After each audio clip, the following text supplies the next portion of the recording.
Programa Conexão Metropolitana. Oferecimento Laboratório Célula Mater, Litoral Plaza Shopping e Alhambra Móveis, conceito e arte no seu dia a dia.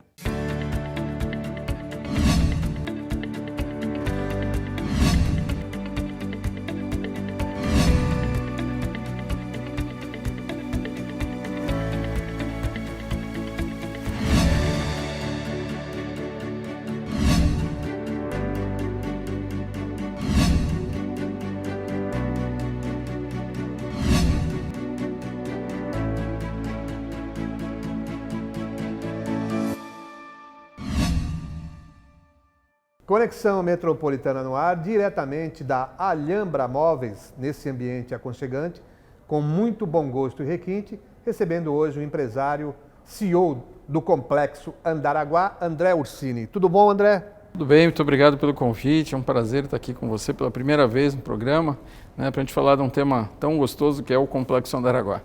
Conosco também o Jonathan Ornelas, que vai participar dessa conversa. Tudo bom, Jonathan? Tudo bem.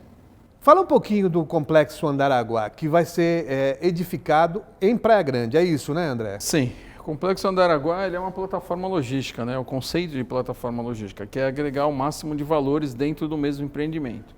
Então a gente vai ter o modal aéreo, ter uma pista lá, um aeródromo com uma pista que pode chegar a 2.600 metros, ela vai ser inicialmente 1.840 metros por 45 metros de largura, mas depois vai ter uma ampliação para 2.600 metros, que a nível do mar você acaba podendo descer qualquer tipo de aeronave, porque a nível do mar você precisa de 20% menos pista do que se fosse em São Paulo, por exemplo. Aí a gente tem o modal ferroviário, que é aquela linha que desce a serra e vai para o Porto de Santos, ele passa dentro do nosso terreno, então nós vamos fazer uma pera logística invertida para integrar o modal ferroviário ao empreendimento. A rodovia, que é a Padre Manuel da Nóbrega, que é aquela que liga a cidade de São Vicente, depois Santos, Cubatão, Guarujá, então ele tem o acesso ao porto. Isso. E o modal marítimo, que é o Porto de Santos, 17 quilômetros dali. Então o conceito foi de criar uma plataforma logística, porque todo grande porto no mundo tem um aeroporto próximo. E o Porto de Santos não tinha, aliás, ainda não tem, esperamos agora poder conseguir construir. E esse projeto foi concebido, começamos lá no ano de 2005 com a aquisição das áreas, com a aprovação na ANAC, que foi uma das fases, e o licenciamento ambiental, que era a parte mais difícil a ser enfrentada. E dentro do projeto tem uma área grande de galpões, são 1.100.000 metros quadrados de galpões, uma torre comercial com 224 salas comerciais, uma torre de hotel com 256 apartamentos, um mall embaixo com 87 lojas para atender essa parte comercial, porque ali a gente vai gerar 17 mil empregos diretos, mais a população diária flutuante que vai estar dentro do empreendimento.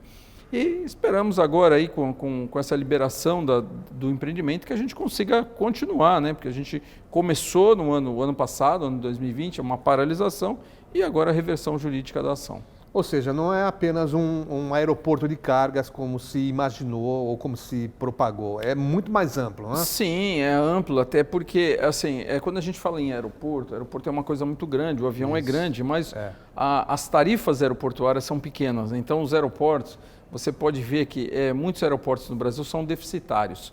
Vou te dar um exemplo rapidamente, falar sobre a aviação comercial, que é a de passageiros. Quando você compra uma passagem aérea, você paga R$ 34,50 de tarifa de embarque. O operador aeroportuário fica com 70% desse valor, R$ 27,00 por pessoa. Só que como chama a tarifa, é embarque. Quando você chega em outro aeroporto, aquele aeroporto não está ganhando absolutamente nada para te receber. E ele te dá segurança, bombeiro, banheiro, ar-condicionado, ele te dá toda a infraestrutura. Então ele só ganha na tarifa de embarque. Aí quando você fala, por exemplo, o aeroporto de Congonhas, que movimenta 45 milhões de passageiros ano, você leia-se 22 milhões e meio de tarifas de embarque. Mas é Congonhas, como Guarulhos, Viracopos, Brasília, que hoje é o grande hub de aeroporto brasileiro. Mas se você levar para o aeroporto de cidades menores, a maioria deles são deficitários. Por quê? A quantidade de passageiros não tem volume suficiente para manter um aeroporto, porque o custo operacional é alto. A parte de bombeiro, a parte de segurança, manutenção é muito alta. Então, quando nós começamos lá atrás, que a gente fez a viabilidade econômica, a gente percebeu, primeiro, que não daria para sustentar um investimento de 200 milhões, que é a pista, simplesmente como um aeroporto. A gente teria que agregar junto o valor. E agregar valor é trazer serviços, manutenção, abastecimento, hangaragem de aeronaves. e o complexo logístico ali da parte dos galpões para poder receber essas empresas que recebem mercadorias pelo Porto de Santos e muitas vezes levam para outras regiões do estado de São Paulo ou para outros estados, quando poderiam ficar aqui próximo da gente, né? Quer dizer, essa proximidade ela permite uma logística de economia e de praticidade maior. Fundamental. Na movimentação de cargas. Hoje, nas pesquisas que a gente tem de mercado, a gente percebe que o que poderia vir a ser instalado dentro do Andaraguá. A partir de medicamentos, por exemplo, os remédios genéricos. Sim. Hoje, grande parte dessa mercadoria, essa matéria-prima, chega pelo Porto de Santos em navio e vai ali para o comecinho da Castelo Branco, onde eles têm algumas indústrias farmacêuticas que produzem esses remédios e acabam exportando para outros países e até para outros estados. A indústria têxtil. Você pode olhar aí que as grandes redes de lojas como Renner, C&A, elas importam essas roupas de países como Vietnã, Peru, onde a mão de obra é muito barata, e elas fazem o acabamento, que é a colocação de botões, etiquetagem, e acabam distribuindo para as outras lojas. Isso chega pelo Porto de Santos. Uhum. E é levado também ali para a região de Alphaville, porque ali tem um ISS reduzido. Você tem uma ideia, o ISS na cidade de Santos é 5%, Guarujá é 5%. Dentro do Andaraguá vai ser 2%, porque ele é um bairro específico. Então ele tem uma legislação específica para isso. Então, assim, esse tipo de empresa, indústria metalúrgica, até montadoras de automóvel elétrico, nós podemos receber. Porque a maior parte dos automóveis elétricos que vêm agora aí, eles vão ser montados nos países. Eles vão ser fabricados na China, vão ser exportados, e os países montam e colocam nos seus países de distribuição, né? Eu tive durante o ano de 2016 visitando mais de 26 montadoras de automóveis, todas comprometidas a fabricar automóveis elétricos e que precisam colocar unidades, principalmente na América do Sul. Perfeito. Você falou em 17 mil empregos. Esses 17 mil empregos são empregos diretos? Diretos. Na cadeia logística. Só no complexo ali, né? Só dentro do complexo, porque há uma conta que diz o seguinte, por cada metro quadrado de galpão você gera tantos empregos. É como um shopping center onde nós estamos aqui na loja da Alhambra. Por tantos metros quadrados de área bruta locável, você gera uma determinada quantidade de empregos. E na logística, para cada um emprego direto, você gera 3 indiretos. Então, a possibilidade da geração de 50 mil empregos indiretos ali de prestadores de serviço. Só nesse aspecto, então, Jonathan, nós vamos ter um salto de qualidade aí extraordinário, como nunca registrado aqui na região da Baixada. Não se tem.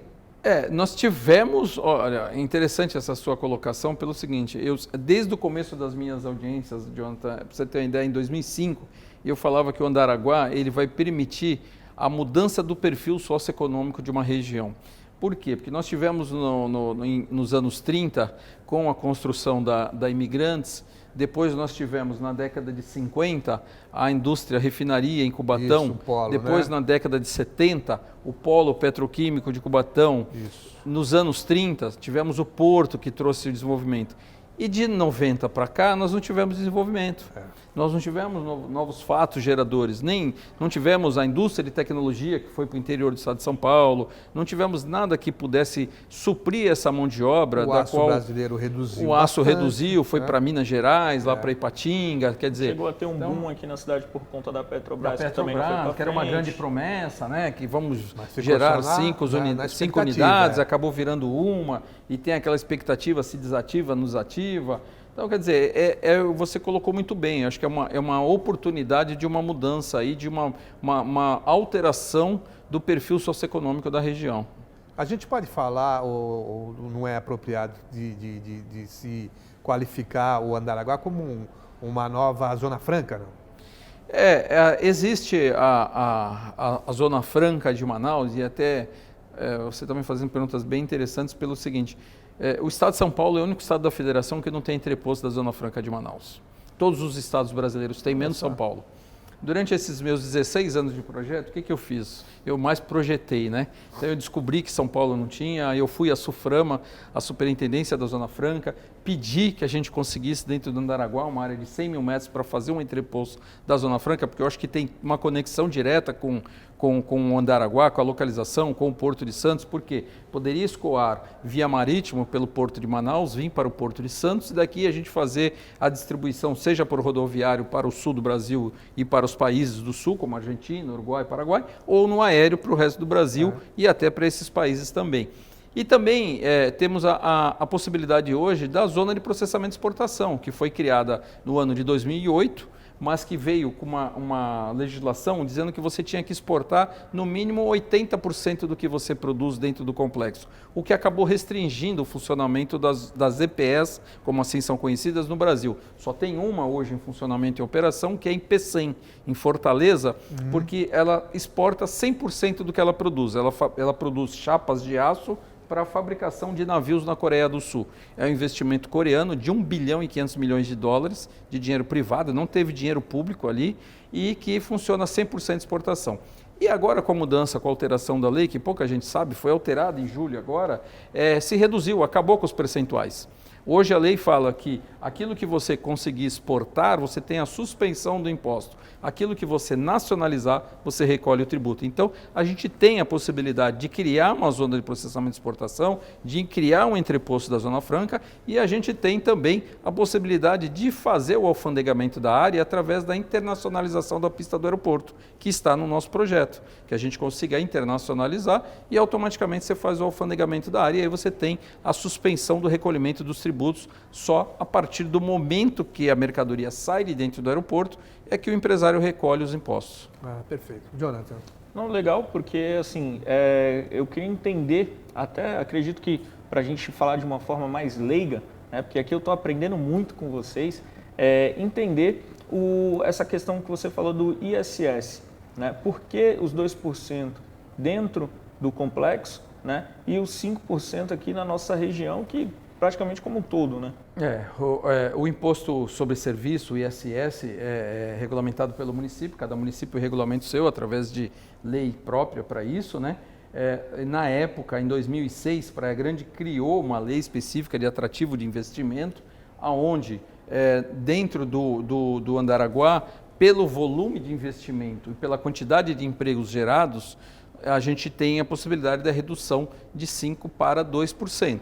Tá? Outras cidades também, Guarujá, uma cidade que vem trabalhando uma lei mais ou menos semelhante, porque Guarujá tem o ISS em 5% na área portuária, que é ali no porto, que é a margem esquerda do Porto de Santos. Certo. Mas ela vem trabalhando também com uma redução, menos do que 2% é inconstitucional, as cidades trabalham, a menor taxa que tem é 2%, mas é um grande atrativo para quem quer fazer investimento, porque dá uma diferença no final da conta, né? É verdade. Vamos fazer um pequeno intervalo aqui no Conexão Metropolitana e voltamos já já. Conexão Metropolitana. O Célula Mater foi criado há 30 anos pelo Dr. Carlos Eduardo, um dedicado biomédico que decidiu usar todo o seu conhecimento para cuidar melhor das famílias da nossa região. Ao longo das décadas, o Célula Mater cresceu e conquistou a confiança da população com seu atendimento humanizado, virando referência de qualidade em análises clínicas e de precisão nos resultados de exames laboratoriais. Laboratório Célula Mater, presente no momento em que você mais precisa. Voltamos a apresentar Conexão Metropolitana. Voltando com o Conexão Metropolitana com o André Ursini, CEO do Complexo Andaraguá. Falamos no primeiro bloco, André, sobre a criação de 17 mil empregos. Onde exatamente, em que áreas vão se dar nessa fase inicial do projeto? Olha, o projeto, a implantação toda está dividida em 5 fases, né?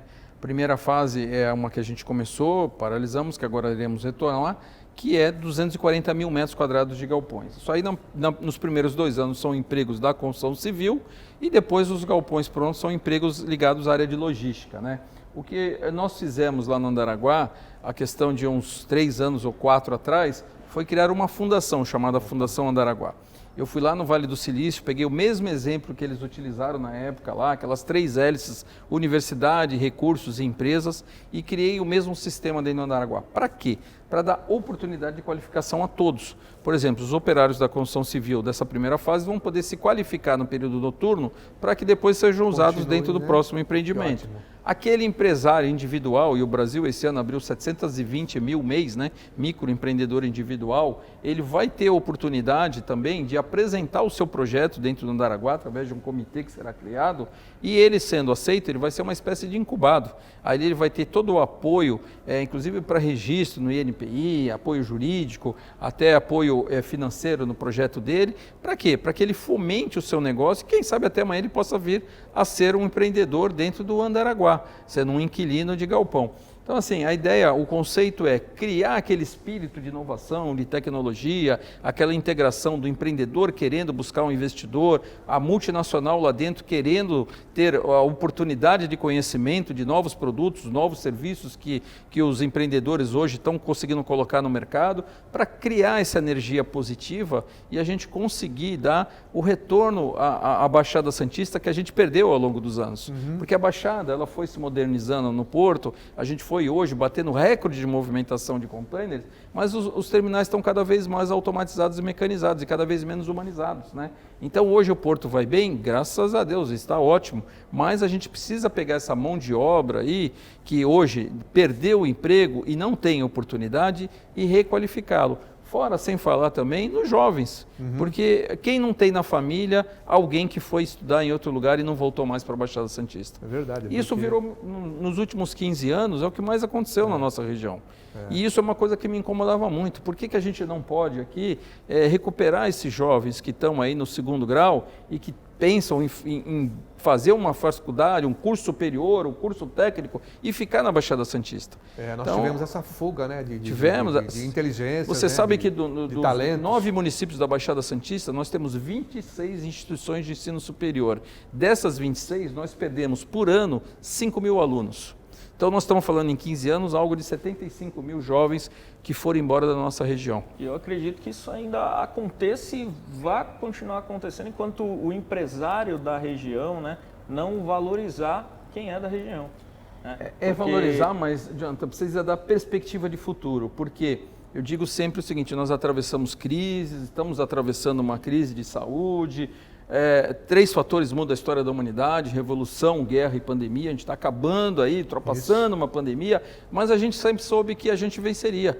O homem jamais duvidou de que a gente conseguiria sair. Claro. Né? E o fato é, quando você não acredita que você vai ter uma formação profissional e que você não vai conseguir, depois com a sua formação, ter um emprego compatível com aquilo que você tem de expectativa, você acaba mudando, migrando para outra região. E isso aconteceu muito na Baixada Santista. E hoje a gente tem que retomar, recuperar esse erro aí que foi cometido no passado.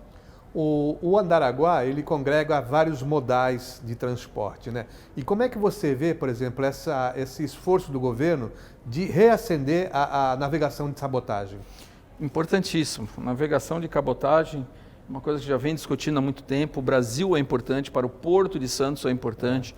A gente precisa acelerar a aprovação dessa navegação de cabotagem, porque para o Porto de Santos nunca vai perder seu brilhantismo, porque ele está a 52 quilômetros da maior metrópole da América do Sul, que é a cidade de São Paulo. Exatamente. É a grande potência econômica que move o Porto de Santos. E isso a gente não vai deixar de ter nunca.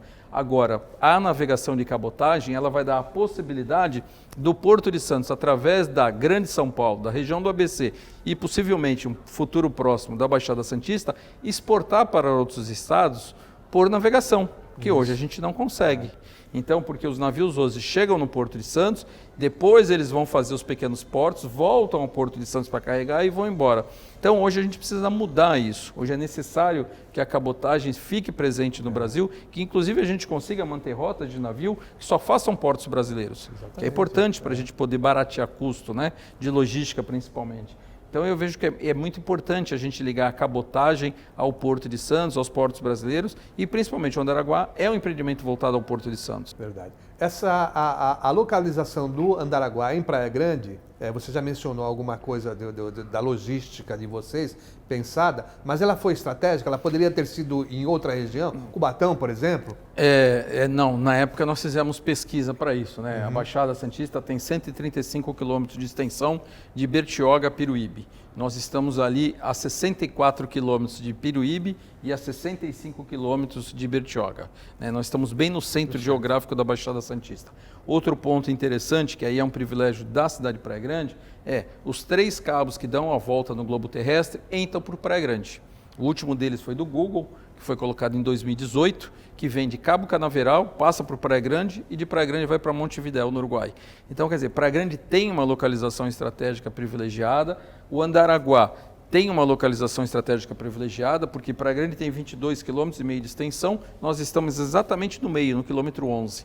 Então, tudo isso foi pensado. Segundo ponto, não poderíamos ter próximo a Serra do Mar, né, porque é um fato que interfere num avião de cargas, porque aérea. O ângulo de aproximação do avião de cargas para a pista é bem menor do que o avião de passageiro. O avião de passageiro você tem condições de fazer um ângulo de aproximação maior. E quando você vem com um avião com algumas toneladas de carne, você tem que fazer uma aproximação um pouco mais lenta.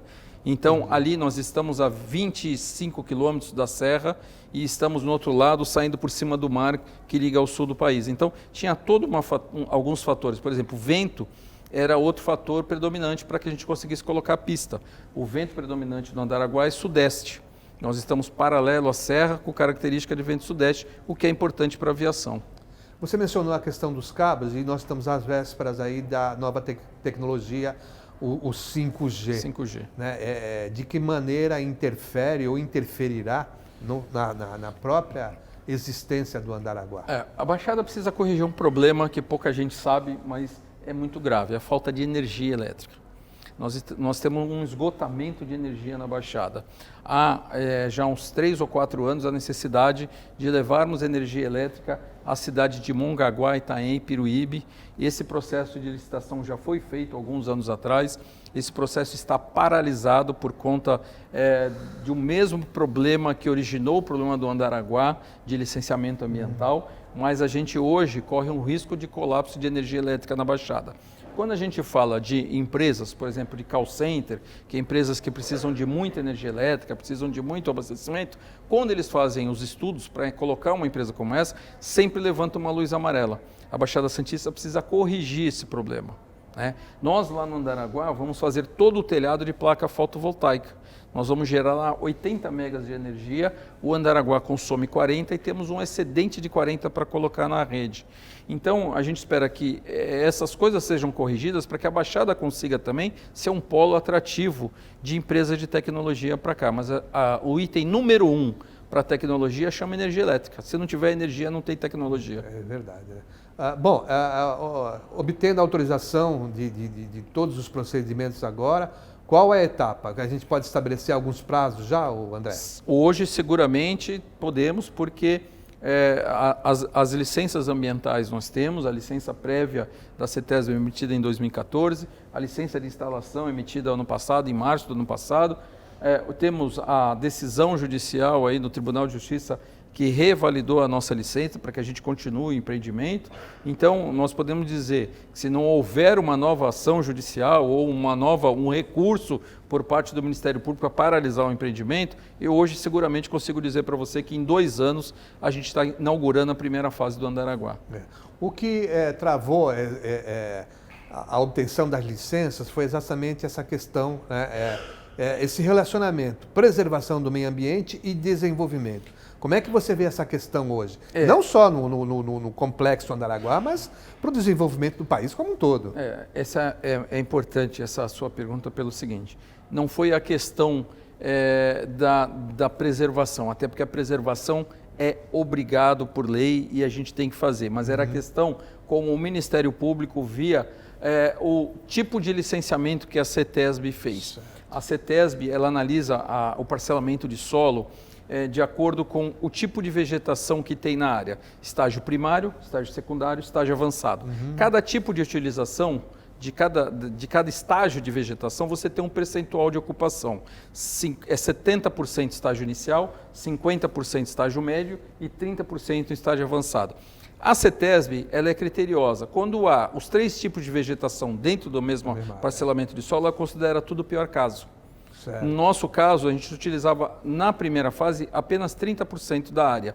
O Ministério Público entendia que o licenciamento deveria ter sido observado pela CETESB com o tipo de fitofisionomia, ou seja, aquele tipo de vegetação que tem na área é ser feito o parcelamento de acordo com o que cada pedaço poderia utilizar.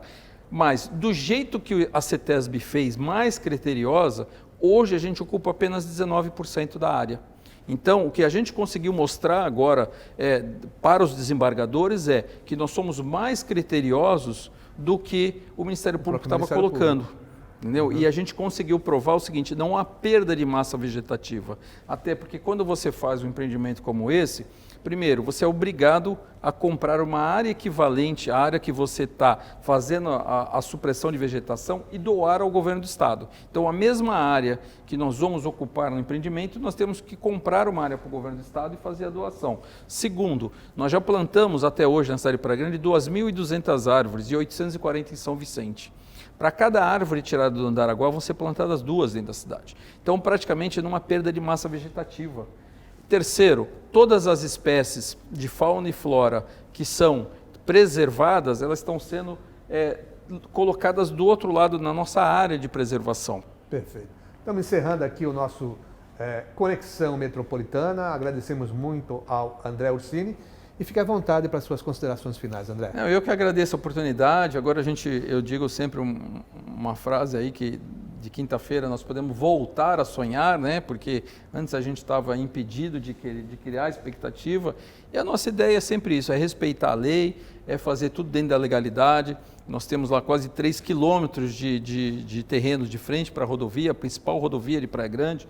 Então, não há como se fazer nada errado, não há como se esconder. Nosso princípio é da transparência. Eu criei compliance na empresa desde 2016, sou uma das primeiras empresas no Brasil a criar compliance. Fui agraciado em dezembro de 2016 pela ONU como um empreendimento ambientalmente correto. Recebi certificado do Pacto do Equador, que poucas empresas têm no Brasil, como ambientalmente correto. Fazemos parte hoje, sem ter o aeroporto, mas do CENIPA, do Centro de Prevenções de Acidentes Aéreos. Nós temos uma funcionária que treina pessoas dentro do CENIPA. Então, a gente conseguiu fazer muitos avanços na área ambiental sem ter um empreendimento, o que me enche muito de orgulho. Então, assim, o que nós queremos é que o cidadão da Baixada Santista tenha orgulho de ter o Andaraguá dentro da sua região. Obrigado pela audiência e até o próximo Conexão Metropolitana.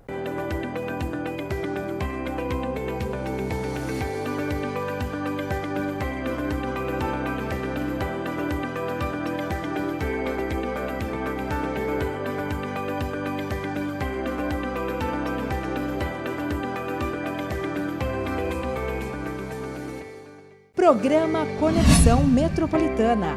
Oferecimento Laboratório Célula Mater, Litoral Plaza Shopping e Alhambra Móveis, conceito e arte no seu dia a dia.